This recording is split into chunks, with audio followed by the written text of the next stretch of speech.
Barrel proof, foolproof, cask strength. What does it all mean? That is the question we look to define today. Welcome to Whiskey Nightcaps, the channel where we do sip before sleep, and I am your host, Jason Davis, and a barrel proof advocate. Now, barrel proof or foolproof, those are terms that are typically synonymous with American whiskey, like bourbon, America's greatest invention, not the telephone. Now, bourbon must be distilled at no higher than 160 proof and barreled at no higher than 125 proof. Now, the proof of that whiskey while it's in the barrel is barrel proof. See what I did? See what I did? It's the simplest answers that are usually the most impactful. Now, usually over a period of time during that maturation process, those distillers will gradually add water to those barrels and proof down the whiskey. Now, that's done for various reasons to affect the taste. Some people believe that adding more water will bring out a different flavor profile, bringing consistency to that brand of whiskey, right? To make it more palatable, because the higher the proof on the whiskey, the more it's gonna burn you, okay? To lower the taxes paid on the whiskey, and also to affect price. Maybe they wanna stretch those barrels out and get the biggest bang for their buck and ROI, return on investment, for that whiskey. Now, the opposite of course, of that would be barrel proof. Now, there was some genius at some point in time, long time ago, that said, hey, let's just bottle this stuff up, right? Without proofing it down to separate themselves from the other whiskey companies. Now, originally, there were other terms that were supposed to mean the same thing as foolproof and barrel proof, which was original proof, original barrel proof, entry proof, but those things seem to be misleading to the consumer, who assumed that the proof of the whiskey in their bottle was the same exact proof of the whiskey when it was first placed into the barrel, which is impossible, because over time, during that maturation process, the ABV and the proof of that whiskey changes. And that's why a McDonald's coffee cup says, caution, hot. Now, the term barrel proof is actually regulated. There's a lot of terms that we see slapped on labels. Some of them don't mean a darn thing. It's just all marketing. But barrel proof is actually a term that is regulated, okay, by the ATF.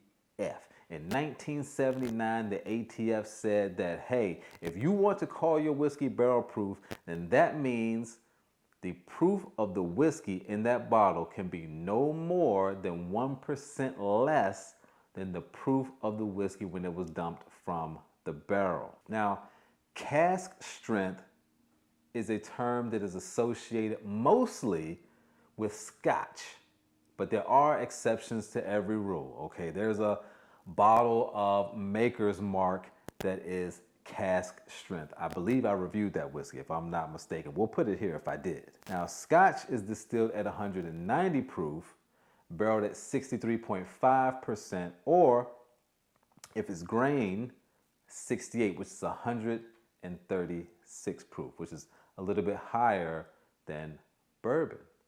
But typically, and again, there's always exceptions, but typically I find that barrel proof or foolproof bourbons usually have a higher ABV than cask strength Scotch. Now, here's the mystery for you. If barrel proof, foolproof, cask strength are essentially the same exact thing, and this means that no water has been added to the whiskey, why would the bourbons and the other American whiskeys have a higher proof than their cousins across the water? It's all science. You see, whiskey in the barrel is stored in a warehouse type structure that's called a rick house, okay? Now, here in America, most whiskey, or a big portion of the bourbon that we come to drink, is made in Kentucky. And so the weather there causes higher temperatures in the rick house. It can get hot in her like Nelly in that rick house. And that heat causes the water that was placed into that barrel to evaporate at a higher rate than the whiskey that's in that barrel. Thus, over time, the proof of that whiskey actually increases. Now, back in good old Scotland, the weather is a lot more mild.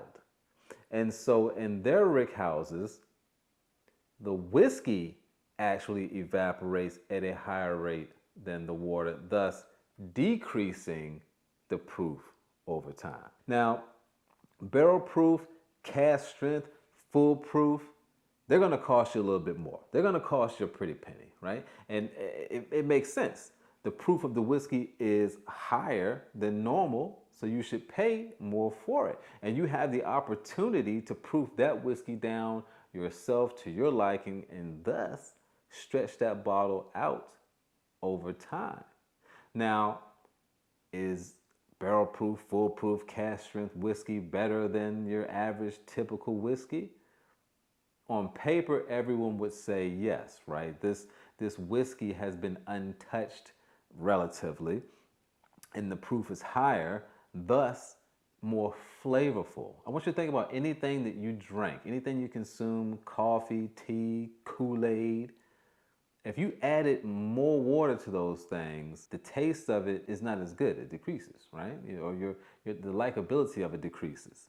And so now we're talking about something that has full strength. It is concentrate. Whiskey, that's what they should call it. Whiskey concentrate. But this is all a matter of opinion in terms of which one is more enjoyable. Some people cannot drink those whiskeys, especially neat, because they're a little bit harsher sometimes.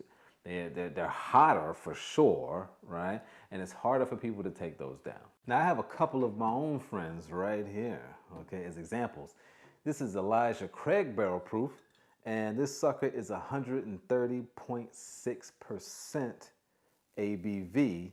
Now remember I said that bourbon cannot be barreled at a proof higher than 125, so this one actually increased over time. So to recap, full proof, barrel proof, cask strength, they are the same exact thing, just different terms. The Europeans want to be fancy. And all it means is that that whiskey has not been proofed down any further when the barrel or when the whiskey comes to maturation. All right, man, my name is Jason Davis. Again, this is Whiskey Nightcaps. Do your boy a favor, go ahead and watch some of these videos, and I'll see you in the next go round. Peace.